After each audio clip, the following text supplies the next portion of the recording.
How's it going, everybody? I'm Dave Glavin, an aspiring NBA salary cap strategist.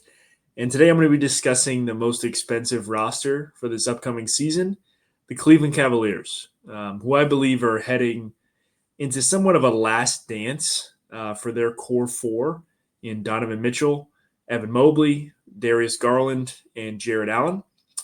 The Cavs have played 3 seasons with this core, with the last two ending in the conference semifinals despite winning 64 games last season and having the best offense in the league. They battled injuries to their key guys in both those series, but at the end of the day, one group can only have so many chances before it's time to change things up. Given the state of the Eastern Conference, with Tatum and Halliburton likely out for the season, they should have high expectations, and I really don't think it's hyperbole to say that without a finals berth, I highly doubt we see Garland and maybe even Allen return to Cleveland. Obviously, that's a long ways away, but let's take a look at their finances for this season and how their cap sheet looks going forward.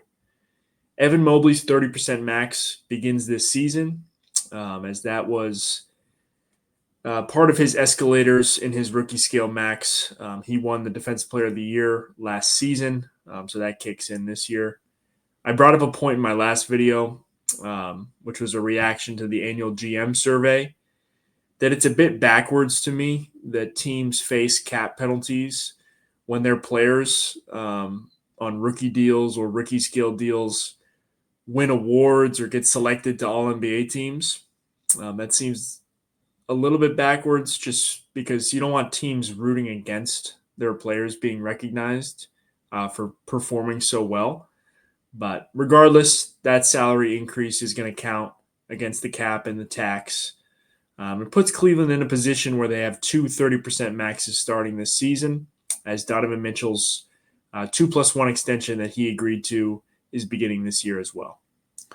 Mobley took another step on both ends last season, proving that high 30% three-point shooting from the season before was not a fluke, as he replicated that on almost 3 times the attempts per game.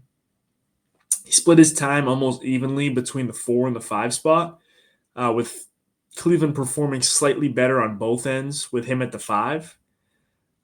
He's one of the best 15 players in the league. He's only 24.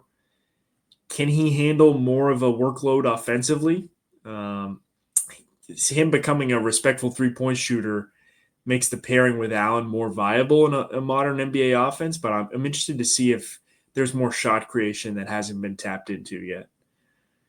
As far as Mitchell, he took on a different role last season, which led to them having that regular season success that they had. They used Garland and Mobley a bit more offensively. Like I said before, they had the league's best offense. Mitchell continues to play at an all-NBA level year in and year out.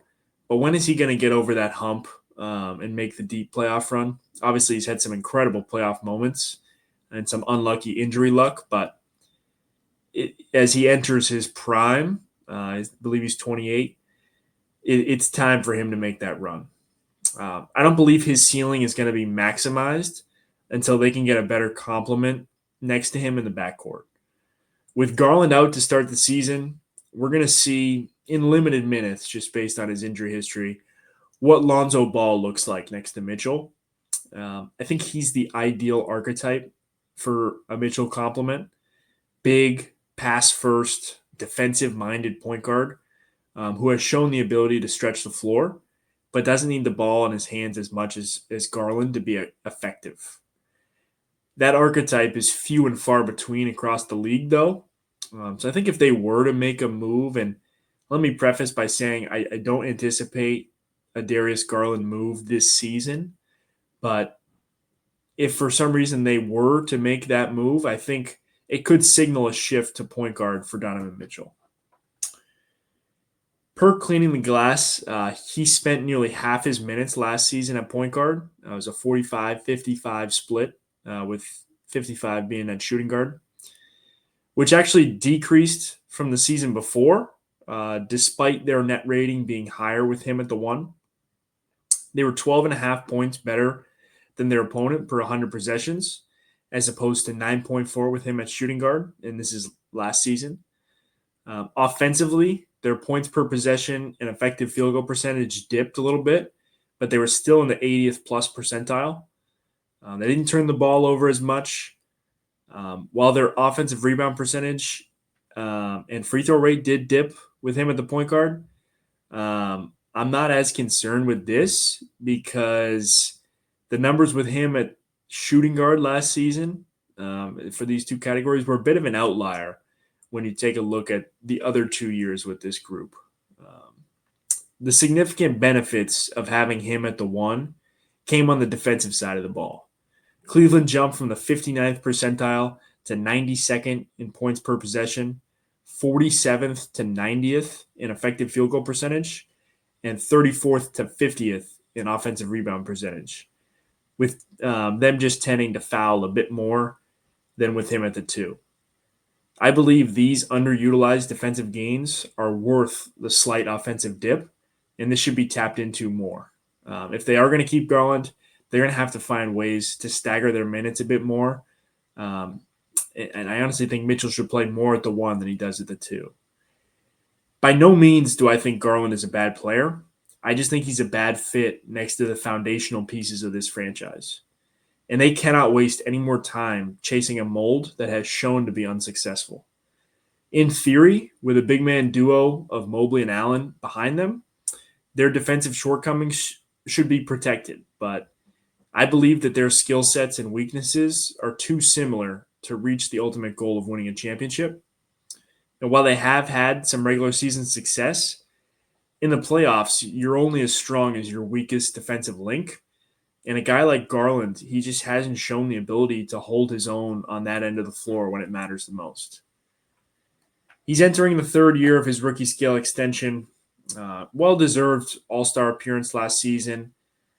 But I just really believe a split would be beneficial for both sides at this point.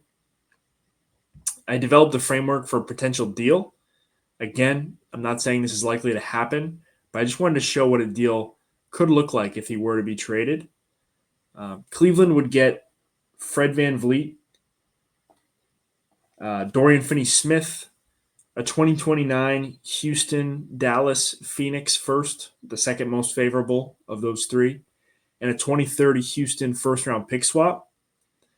Memphis is in this deal to facilitate salary-wise. They would send Vince Williams Jr. and Jock Landale to Houston in exchange for Clint Capella and 2 second-round picks, including their own in 2027.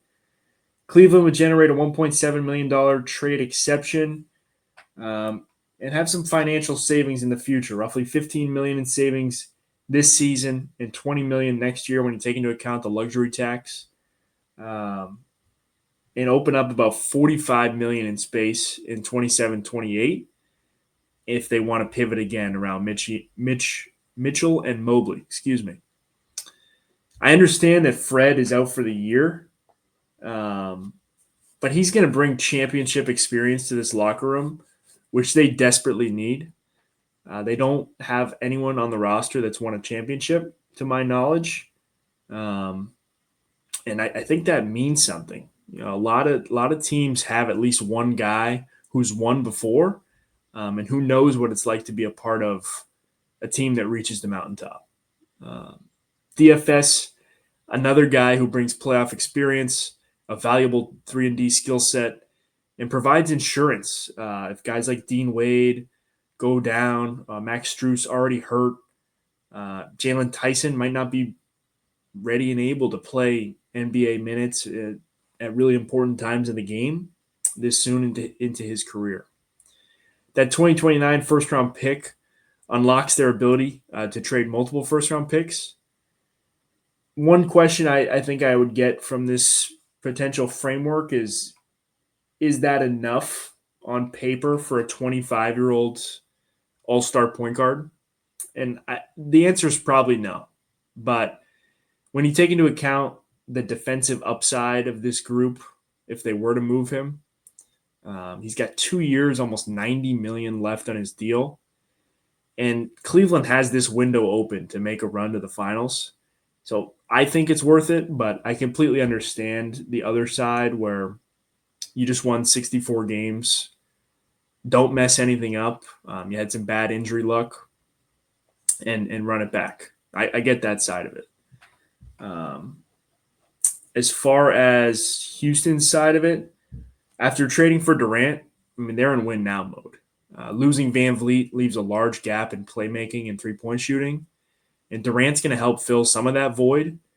And they'll look to see if Reed Shepard and Amen Thompson can provide some internal development. But this trade could not be completed until after December 15th anyway, due to the trade restrictions. So Houston's going to have some time, uh, maybe a 20, 25 game sample size to see what they have there and evaluate if they'll need external assistance at point guard. They'll send out Van Vliet in this deal. Again, he's out for the year and kind of a question mark next season given his age coming off a torn ACL. Dorian Finney-Smith, he's a good player, but not really necessary for them, just given the depth that they have at that position. And Clint Capella, it's kind of a depth signing, third center in the rotation. And I believe getting Landale back, he's been in that system before. I think that transition would be seamless. They'd be giving up 2 draft assets, the first in 2029, which is the second most favorable of Houston, Dallas, and Phoenix. I think that's essentially putting a protection on the pick by trading the second most favorable. And I think that and the 2030 pick swap are fair, given what you're getting in Garland. He's going to fit on their roster much better than he would in Cleveland.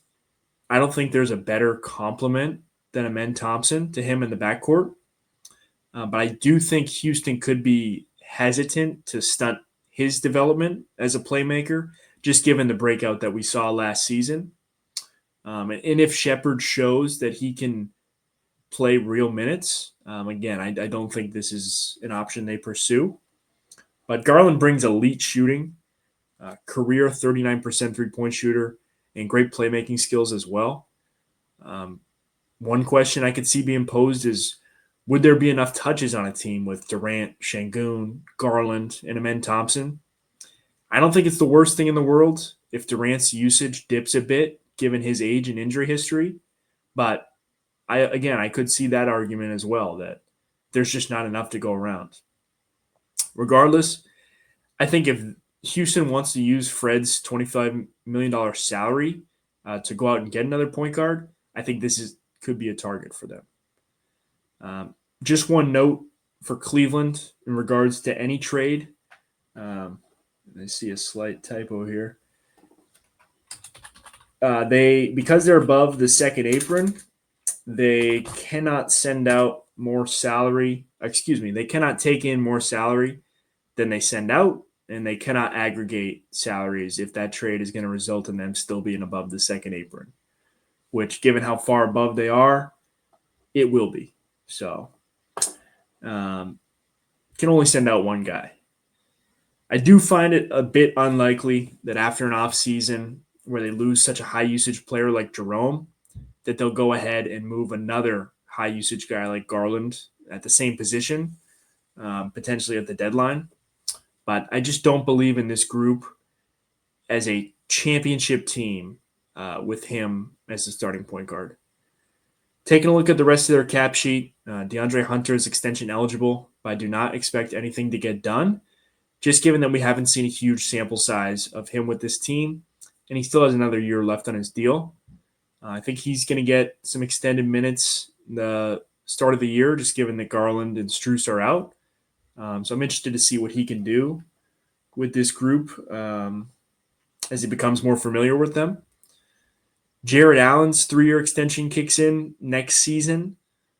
Cleveland was better statistically on both sides of the ball with Mobley at the 5 in a similar way to Donovan at point guard, but I believe this pairing is far more viable than the backcourt just because we saw OKC win with 2 bigs in the starting lineup who complement each other well like these two do if Mobley's able to be that consistent 3-point shooter. Max Strus is also extension eligible, but he's banged up. And like Hunter, he has another year left on his deal. So I don't expect anything to get done before the season starts. Really good role player for this team. I think every team could use a Max Strus. Couple of quick hitters. I mentioned in bringing in Lonzo Ball in a trade with Chicago, where they sent out Isaac Okoro. Feel like if he's able to stay on the floor, he'll really be able to help this group, given the defensive shortcomings I've mentioned. And interested to see if he's still able to shoot the ball at the clip that he was able to a couple years ago. Sam Merrill got a new deal, 4 years, $38 million. I have no issues with that number. Bit of an underrated role player. Again, he's going to get some extended minutes with Strus out, but can defend well too. Given his shooting ability, he's a valuable guy to have. Dean Wade, another guy who's extension eligible. He's in the last year of his deal. And despite his versatility, I feel like he's one of the role players that they just aren't going to be able to retain, given how much their roster costs already. They'll have this 2-year window where they can be above the second apron. And credit to Dan Gilbert for spending on this group when he sees an opportunity to make a real run. I feel like there has to be a bit of a rivalry with Ishbia kind of seeping through, just given that Phoenix was the most expensive team last season. And for those that don't know, they're massive rivals in the mortgage business and do not like each other at all. So I think that plays a bit of a factor here in his willingness to spend, but we'll see if they have a better fate than Phoenix. Can't be much worse, honestly. Dean Wade, Thomas Bryant, new addition, and Craig Porter all have guarantees for January 10th. Just wanted to note that. Expect them all to be fully guaranteed. Mentioned Bryant, also brought in Larry Nance to solidify the big man rotation. I think that's a great pickup on the minimum. He could have gotten a bit more than that, in my opinion, but wanted to be in Cleveland, back in Cleveland. I really like the Tyrese Proctor pick. I think he's a guy that's going to be in the NBA for a long time, especially for a second-round pick, just given his offensive ability. They still have one open roster spot and one open two-way spot. Sit about $22 million above the second apron, and with after accounting for a tax payment, almost $400 million roster. Set for a similar total cost next season as well, just given that there aren't many people expected to come off the books besides Wade and a couple of the minimum big guys they signed this offseason. 27-28, that's when DeAndre Hunter, Lonzo Ball, Max Strus all come off the books. So they'll have more flexibility than if they want to pivot to a new iteration around Mobley and Mitchell or continue with this group depending how the next couple seasons go.